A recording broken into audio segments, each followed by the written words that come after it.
Hi folks, Canadian Prepper here. So today we are going to be talking about matters of an extremely urgent and very serious nature. I'm talking serious as a heart attack. We're going to be talking about the economy. We're going to be talking about everything in this video, from the superbug to the potential for global conflict. You name it, we're going to talk about it. So stick with me.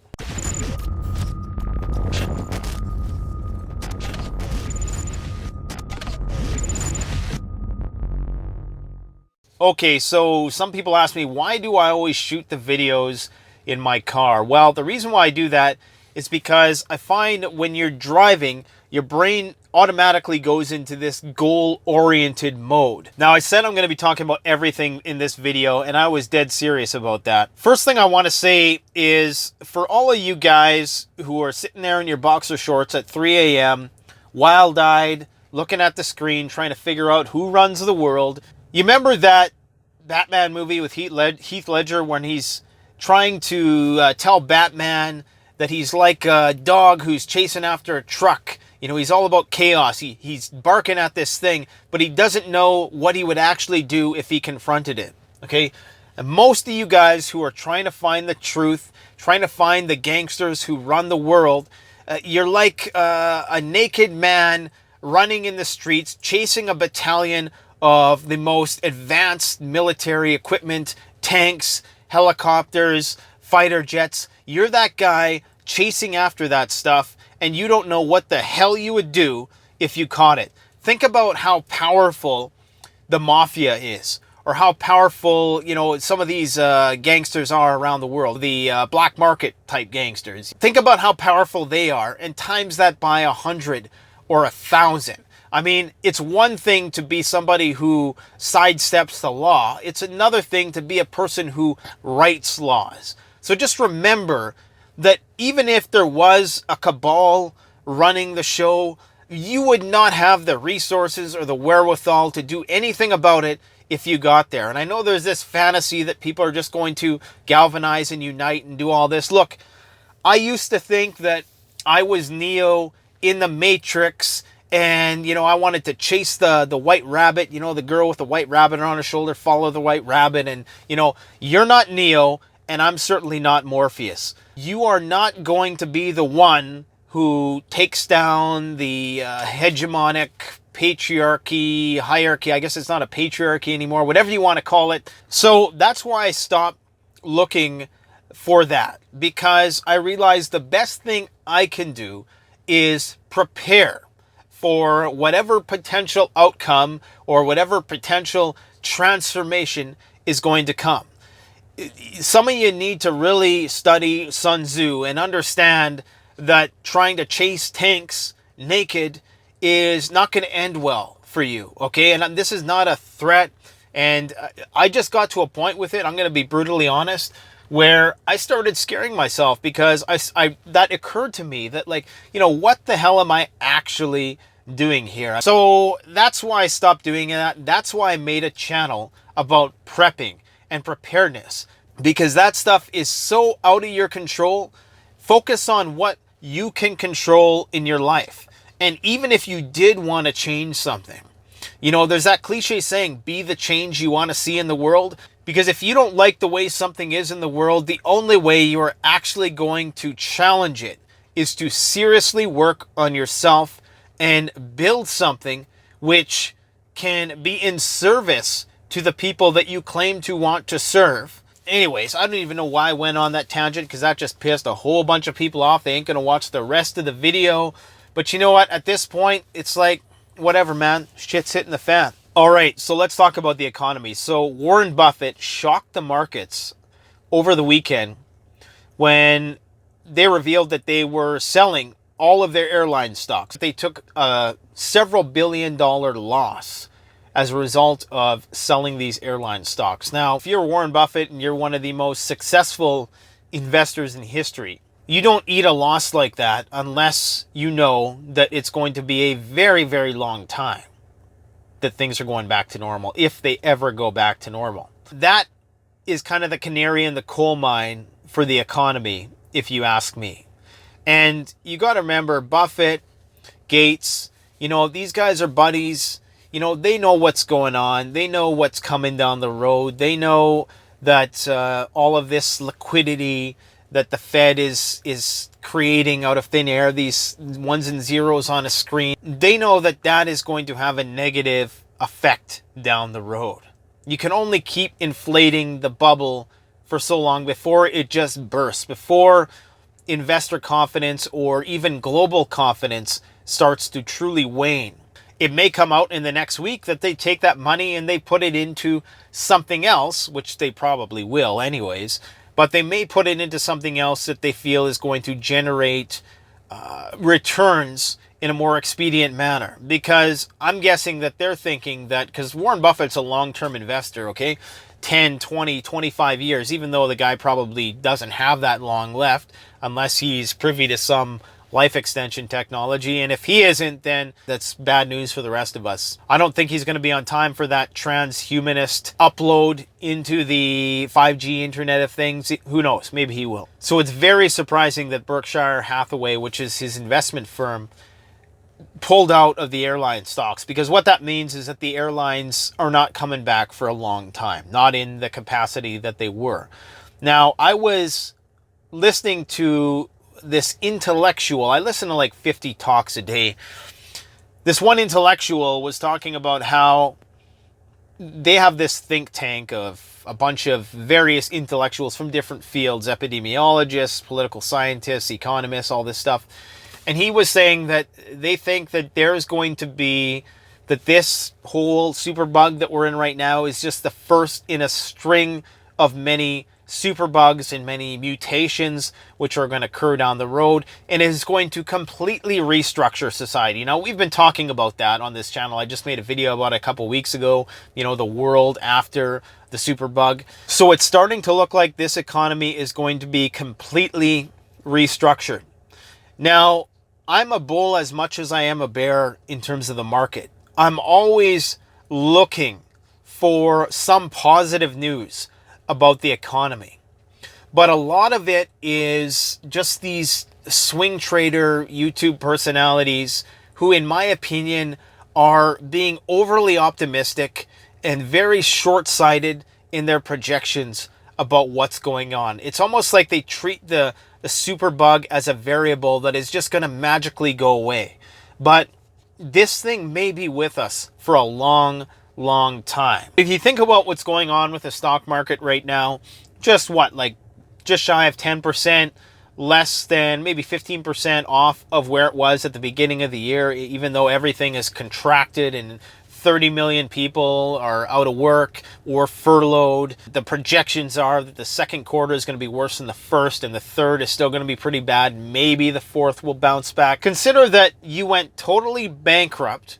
Okay, you were a millionaire, you went totally bankrupt, you owned a nice house, you own a brand new car, and you lost it all. But you found some idiot bank to lend you all of the money that you needed to basically get right back into that lifestyle, even though you didn't have the same income, you didn't have the same job. To me, that seems to be what's happened right now with the Federal Reserve backstopping the stock market in the way that some people say they have with regards to the indirect issuing of credit to various banks and corporations, buying corporate debt, all that stuff, to be this catalyst for trader confidence and people's confidence in the stock market that it's going to come back. But if you really look at the numbers, like we're going to talk about, there's just no reality in which that is truly feasible. I mean, yeah, people are still lining up for Air Jordans with their stimulus money. So maybe that's what they're relying on. They're relying on the fact that people think that this is just going to go back to normal.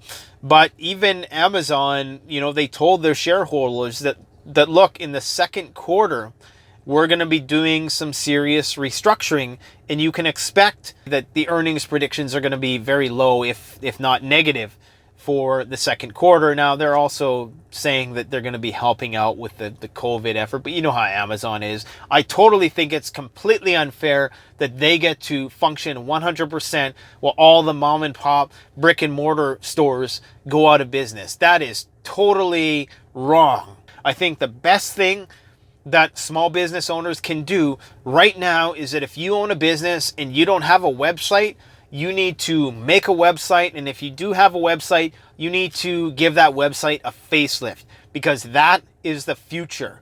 The only competition with Amazon at this point is probably Shopify, which is basically like an Amazon for everyone. Okay, now everybody can go and sell their stuff on Amazon, but they undercut their own sellers. They've totally cut all of the affiliates. You know how we used to post links in the description and we would get a commission, which would help us, fund the videos and do all the stuff that we do on the channel. They've completely cut that in half. So once they've used you, they spit you out and they throw you to the curb. Anyways, the only thing that drives market growth is more spending, is more profit. So if you can't guarantee your shareholders more profit, then the market's not going to grow. And if it does grow, it's growing on false pretense. If you really think about it, all a stimulus should do for the market is stop the bleeding. Okay, it should not automatically bring the market right back to up to where it was. That makes absolutely no sense whatsoever. If you break a bone or something, it doesn't heal right away. That takes a long time to heal. So what we've done with the market is just it's automatically healed right away. Okay, it just doesn't make any sense. So that's why, I want to be a believer in the market, and I want to believe that, there's a bull market somewhere, as Jim Cramer always says. But man, I tell you, intellectually, I just cannot rationalize how that is the case right now. No matter how much they keep this market propped up, especially if it keeps going up, that's just crazy. Now, we're talking about a 3,000 death rate potential per day by June. I think I was talking about that a few weeks ago, how that is likely going to be the case, 2,000, 3,000 deaths a day. That's to be expected. I mean, it's already between 2,000 and 3,000 a day. That's why when I hear him talking about flattening the curve, like the numbers just don't represent that. And I know the United States is a vast landscape with different states and, many states. I think there's 20 states which are still on the up and up in terms of their numbers count, and other ones which appear to have a downward trend. If that's solely the result of social distancing, or if there's been some herd immunity achieved, which is unlikely, because in order to achieve herd immunity, you'd have to at least have around 225 to 275 million of the US population be infected with this thing. So for that reason, I suspect that that's not the case. Now, the CDC released some numbers recently. I'm not sure if it was recently or if it was within the last few weeks. Maybe it was even a while ago. Maybe I'm behind on this one. But indicating that the amount of actual deaths by the flu and pneumonia were much higher than they were in previous years. And many of those deaths may be attributable to the superbug. If there are so many asymptomatic people out there, just remember that all it takes is one death which was not properly recorded to keep the fatality rate where it is for every 50 asymptomatic people that go undetected. So just remember that if you're looking at a 1% to 2% fatality rate, you're talking about between 2, maybe 3 million possible fatalities in the United States throughout the course of this thing. And many of those are not going to be properly attributed to the superbug. Now, Peak Prosperity recently did a video. He was showing these graphs which clearly show that there's an increase in overall deaths in almost every country. Okay, so it's not just they're misattributing deaths to the superbug that otherwise would be called something else. There's definitely an increase, and it is very significant. It's record-breaking in most places, so just bear that in mind if you're one of the non-believers. Anyways, 3,000 death rate per day by June. Now, they're saying that it's going to probably peak out at 135,000. That's the number I heard. The mathematics don't seem right on that. Maybe, in 2 weeks, if you're doing 2,000 a day, that would mean that it'd probably be around 100,000 in 2 weeks.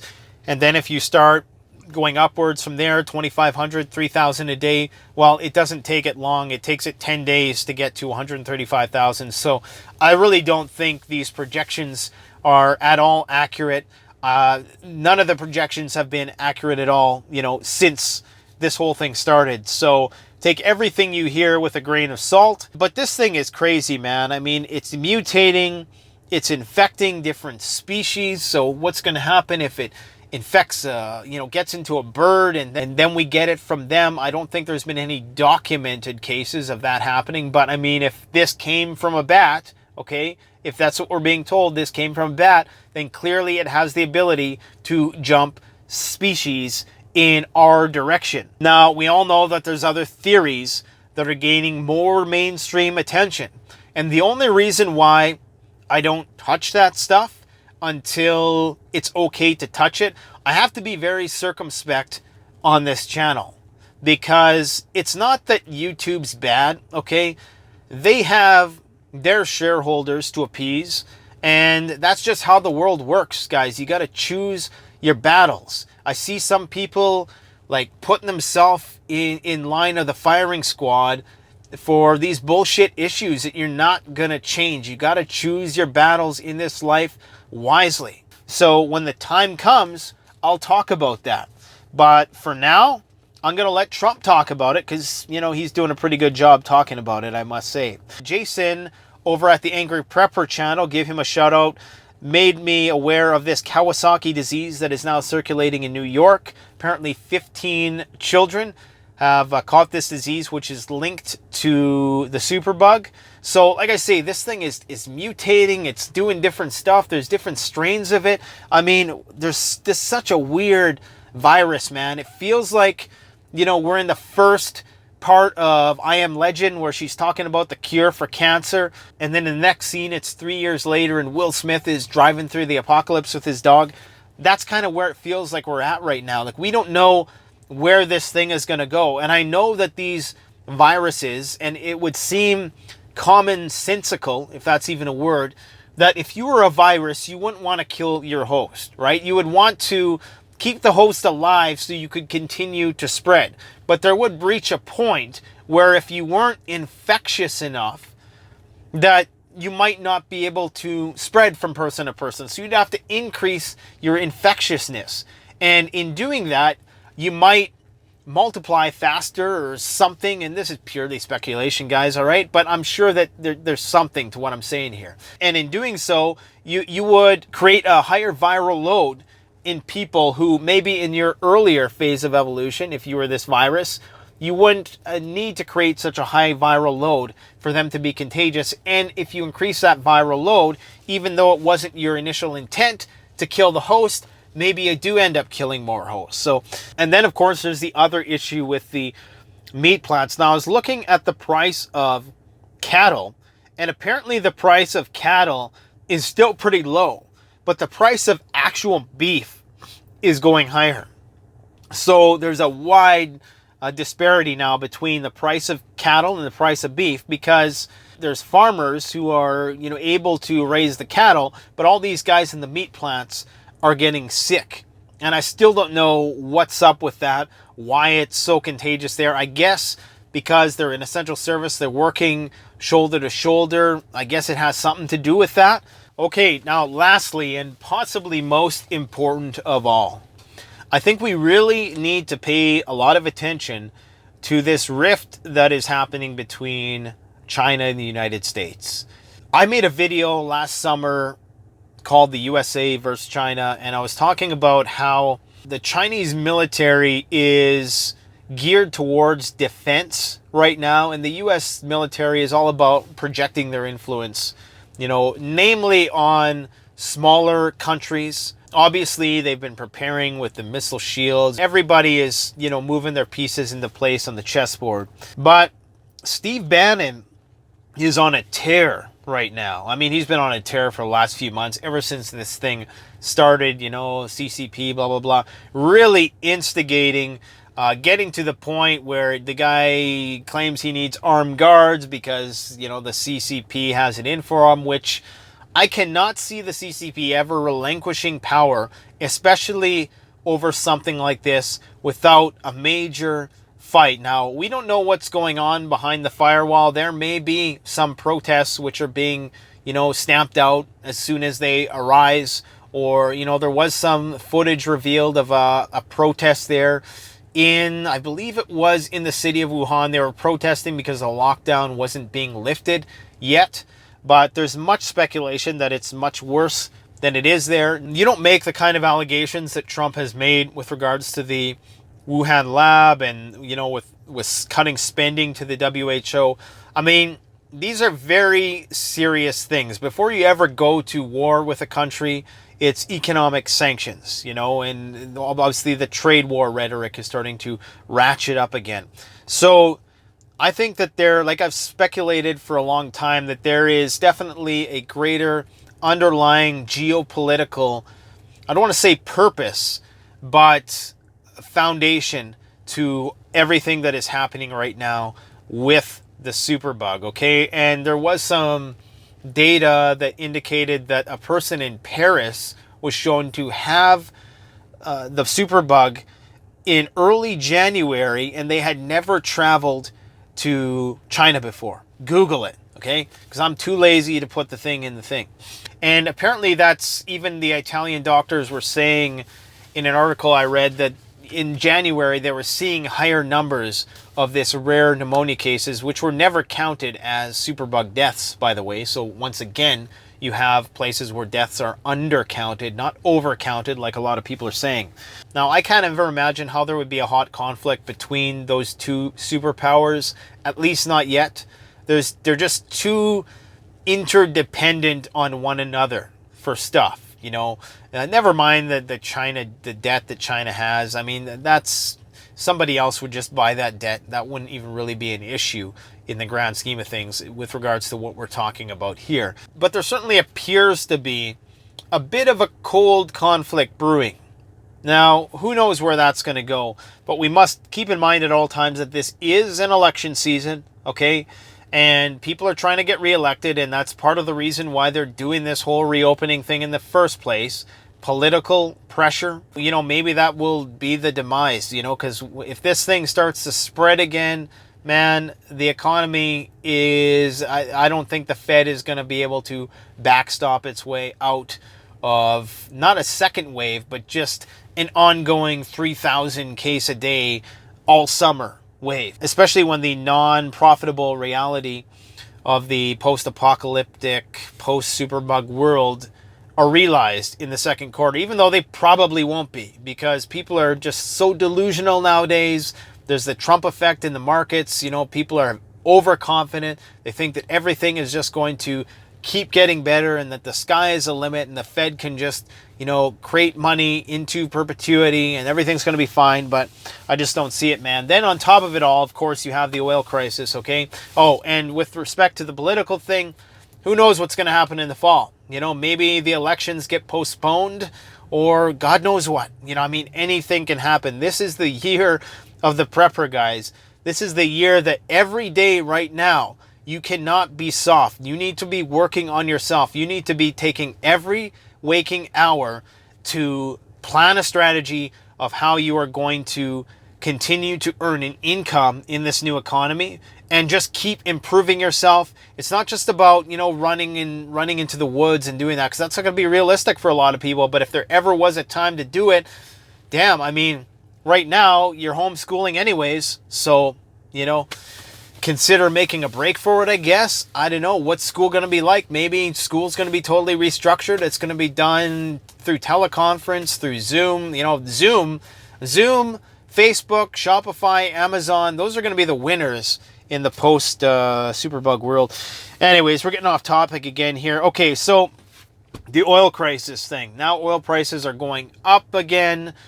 What's going to happen to North American oil companies? You have Saudi oil en route to the United States, and I don't know what the hell is going on between the Russians and the Saudis and the U.S., because obviously Saudi is kind of a U.S. proxy, it seems. They're giving them all kinds of weapons. They gave them a pass on 9/11 stuff. They're clearly their darling out there in the Middle East, okay? And they're one of their main allies out there, which is why they're arming them to the teeth and getting them ready for God knows what. So you would think that the Saudis would never do anything which would intentionally hurt the U.S. shale industry, because I think they know that if they were to do something like that, that it would have negative repercussions for them. I think they're more so responding to what the Russians are doing, and maybe this all stems from the slowdown and having an oversupply of oil, and just the same thing, that bottleneck effect. That's about where my knowledge ends on that particular topic. This video has been long enough. I apologize, I went off in so many tangents, but there's just so much. I'm trying to tie all this stuff together, as I'm sure many of you are. But that's my best advice at this point in time. Don't just sit around and do nothing. Like if you're at home right now and you're not going to work, wake up at the normal time that you would go to your job every day, take a shower, get dressed, start considering some entrepreneurial endeavor which will help you generate some sort of income on the side at the start, especially if you're on employment insurance and you have all this time in the world to start to create something. Do it. Now is the time to do that, if there ever was a time. You're never going to have this opportunity again. And as the Chinese say, opportunity and crisis are the same thing. So anyways, guys, if you enjoy the video, if you enjoy my ramblings, please give it a thumbs up in the comment section. Remember, we're not going to agree on everything, but I'd say that, just like our genetics, we're probably going to agree on 99% of things. We all want to eat, we all want to breathe the air, we all want to, do all that other fun stuff that monkeys do, right? So, be nice or don't. I really don't give a you know what. Thanks for watching, guys. Don't forget to like, comment, subscribe. Canadian Prepper out.